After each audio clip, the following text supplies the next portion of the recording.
At this time, we look forward to the heavens telling us a bit more on today. In a president's capacity of selecting speakers to bless our university community, when it comes to honors convocations particularly, he has a constellation of stars to choose from. Eminent deans, eminent scholars, faculty members throughout this campus community. And during this selection of Dr. Rueben Warren, I sat and considered, why should we have Dr. Warren to bless this community? Not only is he the director of a national center, but he, in my estimation, is a man of character. I constantly make reference to character, not with respect to one's religious profession, nor with respect to one's religious beliefs, but to one's works and not their words. I believe that character is all about consistency. It's not your highest moment when you come to these events and you're dressed up in your robes and your suits and ties. And it's not at your lowest moments either when you were doing the things you were doing on other occasions. Character is your most consistent moment, who you are most of the time. And Dr. Warren is a man who I've worked with both intimately and publicly. A man whose follow-up is not without direction.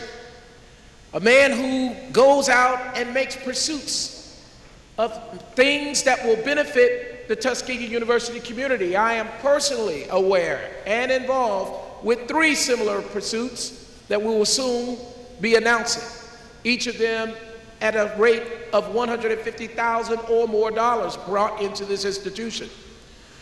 But all the same, all of these things do not speak to what I've learned about Dr. Warren, the character of a man of faith in this community.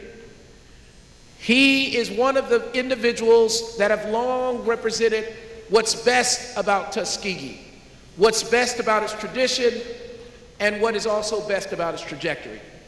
So without further ado, I'd like to invite to the platform not only one of my colleagues, but one of my friends, Dr. Rueben Warren.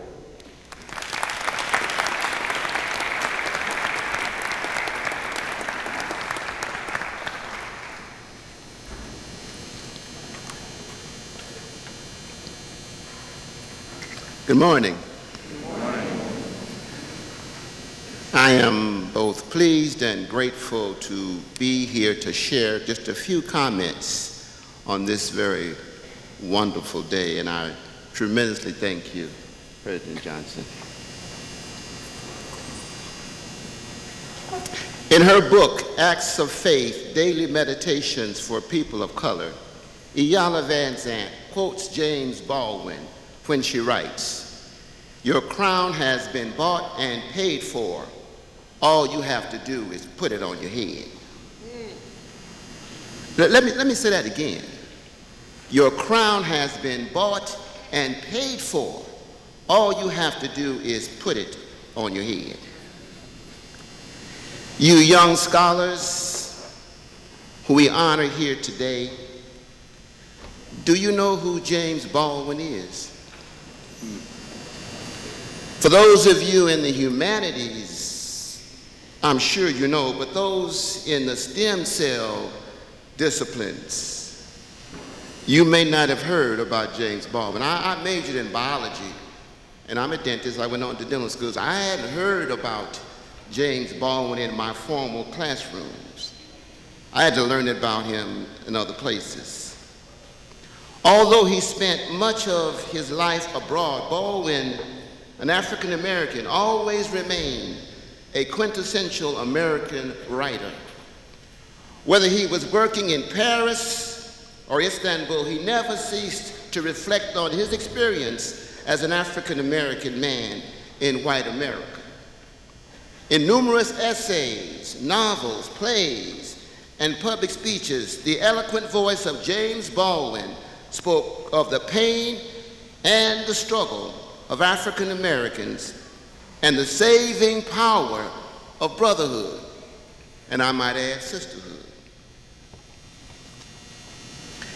James Baldwin, the grandson of a slave, was born in Harlem, 1924, the oldest of 9 children. He grew up in poverty, developing a troubled relationship with his strict religious stepfather. As a child, he cast about many ways to escape his circumstances. He recalls, and I quote, "I knew I was black, of course, but I also knew I was smart. I didn't know how I would use my mind, or even if I could, but that was the only thing I had to use." By the time he was 14, Baldwin was spending much of his time in libraries and found his passion for writing. Go Tell It on the Mountain has long been considered an American classic. Baldwin also published 2 books of essays: Notes of a Native Son, 1955, Nobody Knows My Name, 1961, as well as 2 novels, Giovanni's Room, 1956, and Another Country, 1962. The essays explored racial tension with eloquence and unprecedented honesty. The novels dealt with taboo themes like homosexuality and interracial relationships. In describing life as he knew it, Baldwin created socially relevant, psychologically penetrating literature, and readers responded. Both Nobody Knows My Name and Another Country became immediate bestsellers. Baldwin died in 1987. For those of you who didn't know him, you now know something about James Baldwin. Iyanla Vanzant is an African-American and spiritual speaker, lawyer, New Thought spiritual teacher, author, life coach, and television personality. Vanzant was born in Brooklyn, New York, 1953.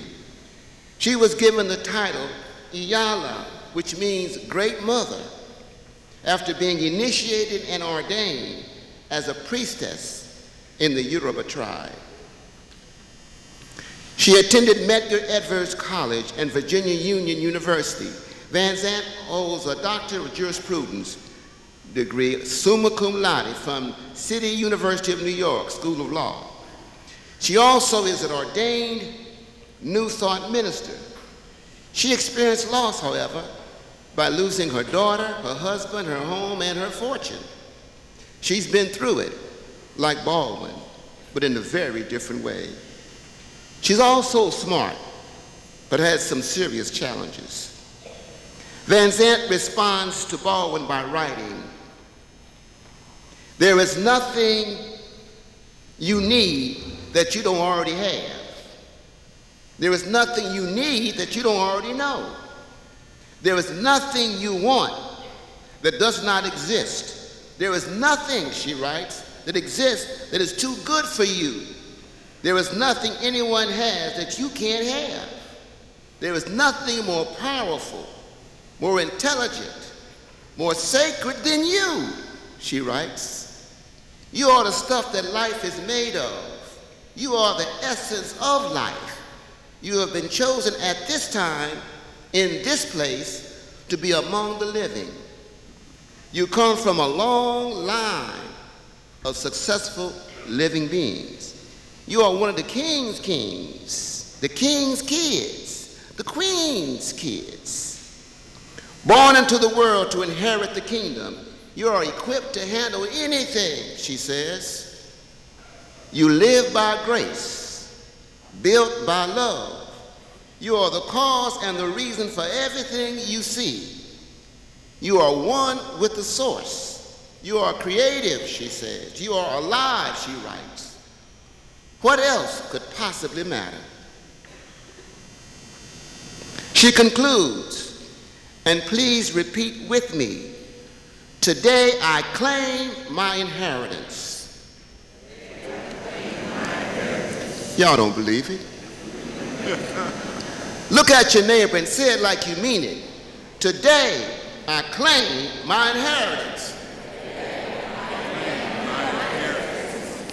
That's a little better, but I'm not sure you believe it yet. I highlight these two people, one African-American man, one African-American woman. Both are very bright people, and both made and continue to make extraordinary contributions to the lives of black people. Even though Baldwin is no longer physically here, his spirit and his works live on. Baldwin and Van Zandt have enhanced the lives of thousands of people, regardless of race, ethnicity, sex, gender, or class. They have clearly and intentionally influenced the lives of black people. Because then and now, black lives matter. Black lives matter. As I said, they are both very smart, but so are you. By the virtue of your God-given talent that allowed you to earn academic honors of sorts. That's why we're honoring you today. Again, we honor your accomplishments, but being smart in this place called Tuskegee is the norm. Thus, the title of my comments, being smart is not enough. Being smart is not enough. When Baldwin said your crown has been bought and paid for, what do you think he means? Well, I think he means that people have sacrificed for you. Sacrificed for you to be here. You know some of them, and some of them you don't. But don't get it twisted. You didn't get here by yourself. I believe that nobody succeeds by him or herself. Blood, sweat, and tears was sacrificed for you and by you. Acknowledging that you didn't do it alone does not diminish from your ability, your accomplishments, your sacrifice, or your work ethic. Acknowledging that you didn't do it alone simply means that you recognize that your crown has been bought. Somebody sacrificed for you. You know, my mother used to say to me when something good happened to me or for me that somebody prayed for me. I know she was that somebody. And you know, somebody prayed for you also. So just say out loud, somebody prayed for me. Baldwin also says that your crown has been paid for. What does that mean? If you're like me, the first in my family to go to college, for others, you are an HBCU legacy. Still others, you are a TU legacy. Or maybe you are the first to get a scholarship, or to get this, or to get that, or this or that. Maybe. But point is, somebody made it possible for you to be here. While you are not obligated to pay them back, you do owe somebody. Yes, indeed, your crown has been bought and paid for, literally or metaphysically. The only question is whether when you graduate and go out to accomplish great things, and I know you will, how, not if, are you going to pay back? Hear me now. How, not if, are you going to pay back? Remember, your crown has been bought and paid for. Your tuition was paid for. Room and board have been paid for. The cost of your books have been paid for. The cost of your car, if you have one, has been paid for. The cost of the clothes you wear have been paid for. Yes, indeed, you owe somebody. To just say, thank you, somebody. Make it clear. Somebody paid for you. As students at Tuskegee University, you owe Lewis Adams, Booker T. Washington, George Washington Carver, and you know those names. You owe every president of Tuskegee University, including our 7th president, Dr. Bryant Johnson. And I know you know all their names, don't you? If you don't, you ought to. You owe the many unsung women who provided and continue to provide great quiet leadership at Tuskegee University. Their names all too often go unnoticed and uncelebrated. These women are an essential part of who we are. The many women who are associated with Tuskegee University are part of the fabric of this place.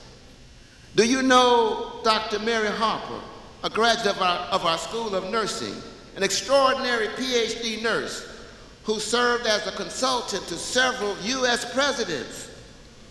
She did extraordinary work in health and aging. Dr. Harper mentored me. What about Amelia Boynton Robinson, a legend in the civil rights movement? Both of these iconic women are physically gone, but we should not, must not, allow their names or their accomplishments to be forgotten. While these women are no longer physically here, their spirit reigns on high. They are Tuskegee University legends. African religion and philosophy posits that as long as we say their names, they live. As long as we say their names, they live. You owe TU administrators, your teachers, staff, and even your classmates. You owe the alumni. You owe the residents of the city of Tuskegee and Macon County. But, my junior colleagues, remember I said earlier, in my view, you're not obligated to pay anything. Although, as Baldwin says, your crown has been bought and paid for. All you have to do is put it on your head. Hello, somebody.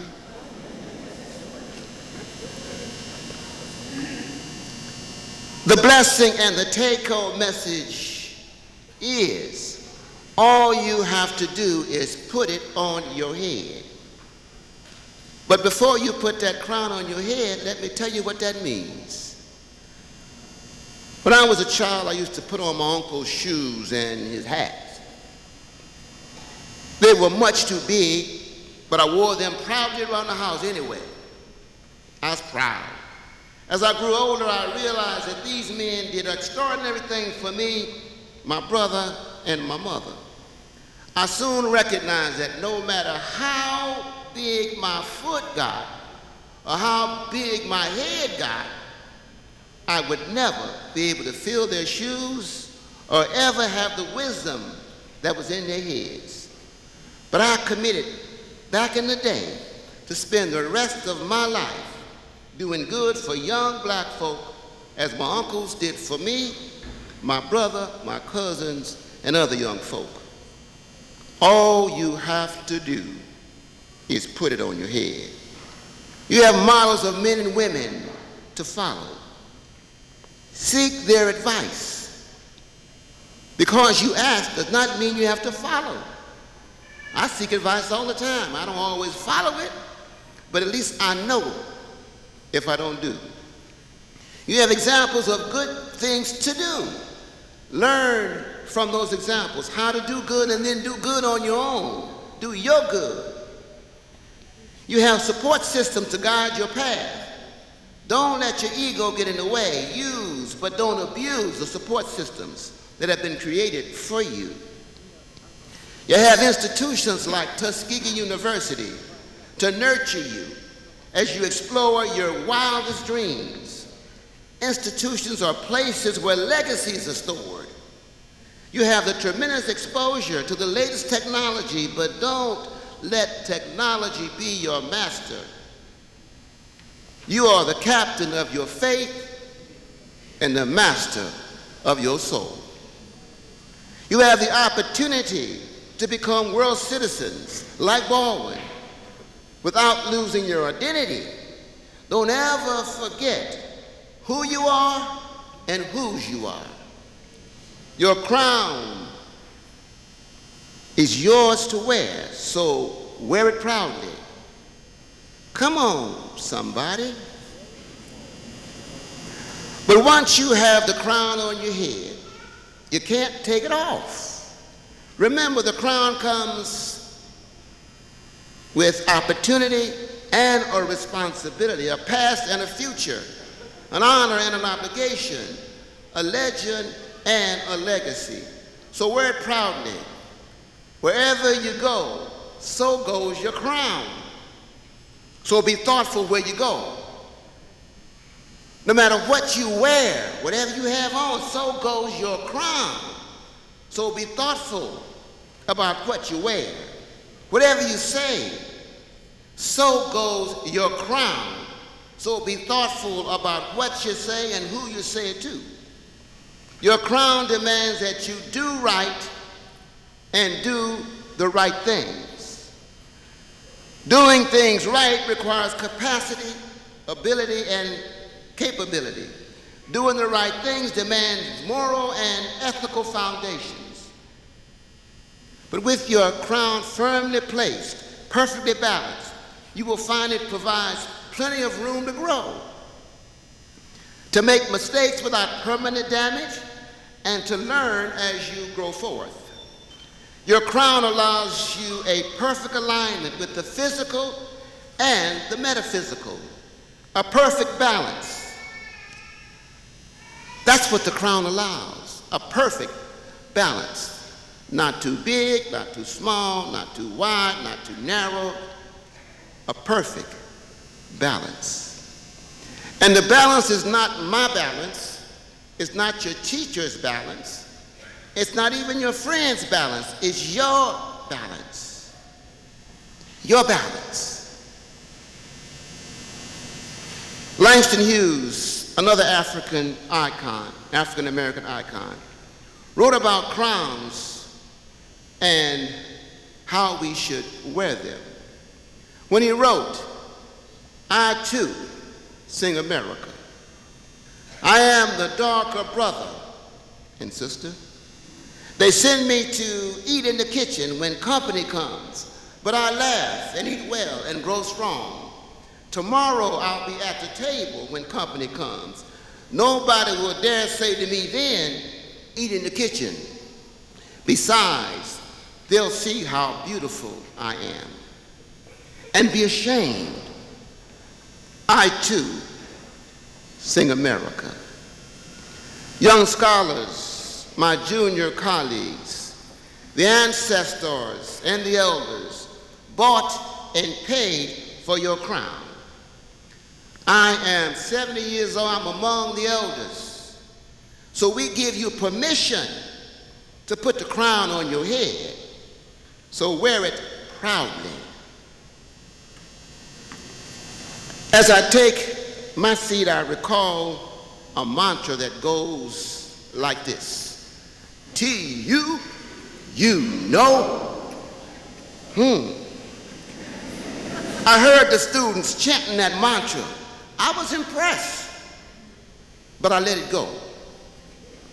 I heard the alumni chanting, T-U, you know.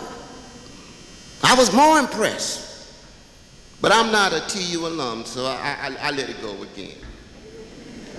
I even heard the faculty and students and staff chanting, T-U, you know.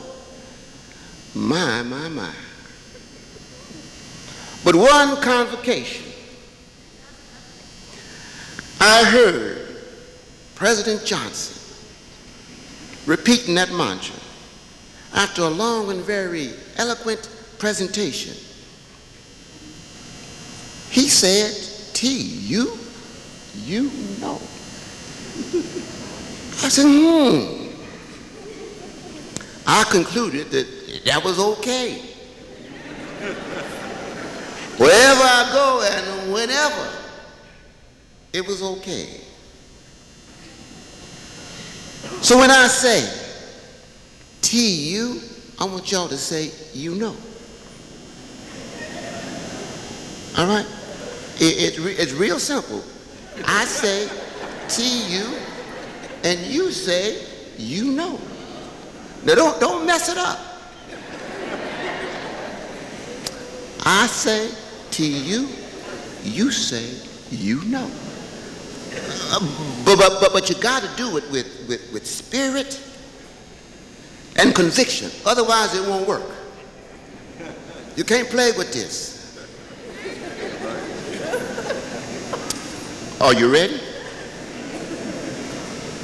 T-U. You know. T-U. You know. T-U. You know. And if you don't know, you need to ask somebody.